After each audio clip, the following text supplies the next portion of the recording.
Lu pernah kepikiran nggak kalau tiba-tiba dapet duit 10 juta, tapi harus bikin duit itu tumbuh berkali-kali lipat dalam setahun? Lu pakai buat apa? Ya pada umumnya orang bakal mikir buat jualan macam-macam barang kan. Emang sih bener, di situasi kayak gini, bisnis atau jualan itu bisa jadi pilihan tepat. Tapi sebenarnya ada satu cara yang bisa bikin duit itu makin gede, gak cuma sekedar jualan. Lu inget gak waktu kecil dulu? Ada abang-abang jualan mainan yang bikin tren di lingkungan sekolah. Ya misalnya dulu pas SD ada yang main kelereng. Terus yang lain juga itu pada ikutan kan. Nah baru-baru ini kemarin sempet ngetren mainan lato-lato. Lagi-lagi yang lain pada ikutan. Dan gitu terus. Nah tren yang kayak gitu itu kayak siklus yang suka muncul begitu aja. Yang bikin mainan itu jadi ngetren itu sebenarnya para penjual mainannya. Begitu mainan itu dimainin banyak anak di lingkungan, ya uang jajan mereka itu pada habis buat beli mainan yang sama. Nah ini tuh trik gitu buat bikin anak-anak itu pengen beli barang mainan yang sama, biar bisa main bareng-bareng teman-teman mereka. Kalau ada yang nggak punya mainan yang sama, ya pasti merasa ketinggalan. Jadinya ya mau nggak mau mereka harus ikutan beli mainan itu. Nah pelajaran pentingnya di sini sebelum kita jualan barang, coba deh kita bikin pasarnya dulu. Kenapa orang lain harus beli barang itu? Ini tuh adalah cara ampuh buat dapetin keuntungan dibanding langsung jualan tanpa ada tren yang ngebuat barang itu jadi laku keras. Nah dengan adanya tren, ada alasan kenapa orang mau beli. Jadi uang jajan itu otomatis mengalir ke penjualnya. Contoh kecilnya mainan. Tapi kalau kita lihat secara global, kita sadar nggak sadar kalau kita itu sebenarnya lagi di dalam permainan ini. Dan yang bikin pahit, teknik ini itu malah bisa jadi kayak perbudakan modern. Nah di video kali ini kita bakal bahas soal perbudakan modern yang ada di sekitar kita. Lo harus stay tune sampai habis supaya bisa dapetin keseluruhan isi dari video ini. Jadi gini, zaman sekarang sistem perbudakan itu beda-beda formatnya cuy. Sekarang buat memperbudak manusia itu lebih ke mainin psikologisnya. Ya karena manusia kan biasanya ngambil keputusan berdasarkan psikologinya. Nah psikologi manusia itu bisa diserang lewat dua hal. Yang pertama yaitu rasa takut, yang kedua itu rasa aman. Nah tren-tren yang kita lihat di sosial media itu seringkali jadi pencetus kebiasaan baru. Ya yang akhirnya bikin dua rasa itu muncul, yaitu takut ketinggalan dan rasa aman karena bisa diterima sama orang lain. Paham nggak di sini? Jadi orang yang suka ikutan tren itu pertama karena takut ketinggalan, kedua itu biar bisa diterima sama lingkungan. Ya sebenarnya nggak ada salahnya sih ikutan tren kalau emang bermanfaat buat diri sendiri. Tapi faktanya orang-orang kelas bawah itu sering ributin tren terkini mulai dari gaya hidup. Mereka malah sering diskriminasi orang-orang yang nggak ikutan tren. Orang yang nggak pakai baju kekinian disebut norak, yang nggak ngikutin tren disebut ketinggalan zaman, dan segala macem lah. Nah sementara para kapitalis itu manfaatin keributan orang-orang kelas bawah buat keuntungan mereka. Lu nyadar nggak? Hidup kita itu kayaknya dikendalikan sama tren-tren di sosmed, dari gaya baju sampai tontonan dan hiburan. Kapitalisme itu ngejadikan tren jadi alat buat perbudak manusia dengan manfaatin keinginan kita buat ikutan dan jadi bagian dari kelompok tersebut.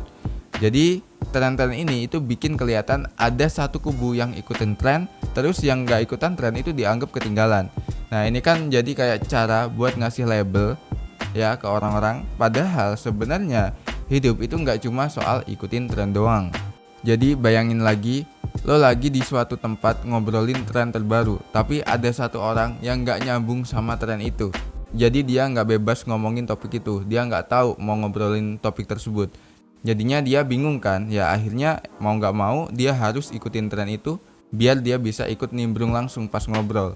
Orang-orang itu gak langsung ngaku kalau mereka satu kelompok, tapi yang mendorong mereka ikut tren itu biar bisa sama kayak yang lainnya. Contohnya yang paling nyambung sama kita yaitu rokok. Lo tau gak sih, dulu tembakau itu dipakai buat ritual atau buat urusan medis saja. Tapi seiring perkembangan zaman, rokok itu jadi bagian dari gaya hidup. Ada yang ngerokok buat kelihatan keren, padahal ya nggak ada hubungannya antara rokok sama keren-kerenan. Ya akhirnya karena jadi budaya di suatu lingkungan, banyak orang ikutan beli rokok, bahkan sampai anak-anak. Jelas di sini kita ngobrolin tentang rokok yang jadi tren besar dan pasar besar. Meskipun rokok itu bisa aja musnah, pasti ada yang gantiinnya. Kayak rokok elektrik yang lagi hype sekarang. Lu lihat gak, baru-baru ini banyak tren bisnis yang cuma sebentar, kayak NFT, thrifting, yang pada akhirnya orang-orang mulai ninggalin. Orang-orang yang terpancing tren itu cuma jadi exit liquidity aja. Nah menurut gua, kadang tren-tren itu dibuat sama para kapitalis buat dorong konsumsi dan penjualan produk-produk mereka. Buat bikin tren jadi budaya, mereka tanemin di benak kita lewat media. Dulu lewat TV, sekarang ya bisa lewat sosmed. Ketika manusia lihat orang lain ikutan tren, mereka jadi pengen ikutan juga, karena kita pengen diterima dan jadi bagian dari kelompok. Kapitalisme manfaatin keinginan itu buat bikin kita beli produk yang lagi ngetren. Ya akhirnya tren-tren ini itu bikin manusia jadi konsumtif banget, sampai kita kayak diperbudak sama tren yang gak ada habisnya. Kita ngerasa harus selalu ikutin tren biar gak ketinggalan zaman. Tren itu kayak estafet yang satu habis lanjut ke yang lain, gak ada habisnya. Buat beberapa orang ikutin tren itu gak masalah, tapi buat yang takut ketinggalan, tren ini bisa jadi beban pikiran buat terus ikutin yang terbaru. Kayak perilaku ngejar-ngejar sesuatu tanpa ada ujungnya, kayak beli HP baru atau laptop terbaru, padahal nilainya itu bakal turun seiring waktu. Nah ini masuk ke dalam sistem perbudakan modern, karena kita kerja mati-matian demi tren yang gak ada ujungnya. Ya kalau nggak sadar, kita bisa aja jadi perbudakan sama kebutuhan akan tren yang gak ada habisnya itu. Nah secara biologis, manusia itu emang diprogram buat seneng jadi bagian dari kelompok. Karena itu bikin kita ngerasa punya tempat dan diterima lingkungan sekitar. Otak manusia juga itu suka cari jalan pintas atau heuristik. Dalam ekonomi, itu efek ikut-ikutan bisa masuk akal buat hemat waktu dan biaya. Contohnya, saat beli HP, kalau banyak yang beli, kita jadi bisa anggap kualitasnya itu bagus tanpa riset berlebihan. Tapi ikut-ikutan yang tanpa mempertimbangkan dampaknya itu bisa bikin masalah. Meskipun barangnya bagus, kita itu harus pikir apakah kita benar-benar butuh barang tersebut atau cuma buat gaya-gayaan aja. Nah, tapi sebenarnya ngikutin tren itu nggak selalu salah cuy. Di beberapa situasi ada profesi malah bisa jadi menguntungkan.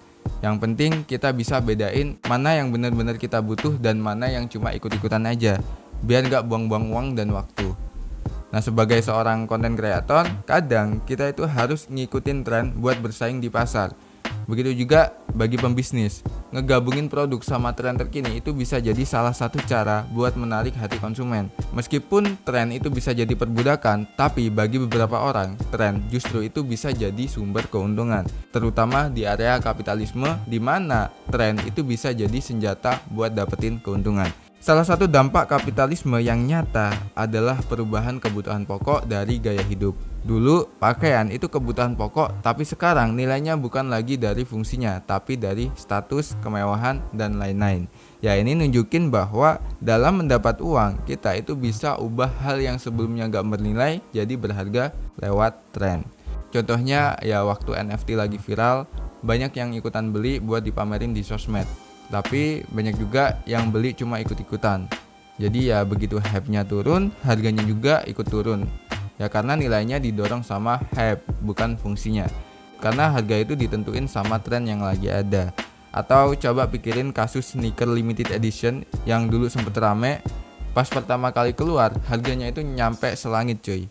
Tapi seiring waktu, hype-nya itu berkurang dan harganya juga itu cenderung merosot drastis. Ya padahal cuma karena diburu-buru sama hype, bukan karena nilai fungsional dari sepatunya. Ya jadi intinya banyak hal yang harganya naik turun itu karena trennya, bukan karena fungsinya. Nah itu aja pembahasan kali ini, semoga bermanfaat dan sampai jumpa di video selanjutnya.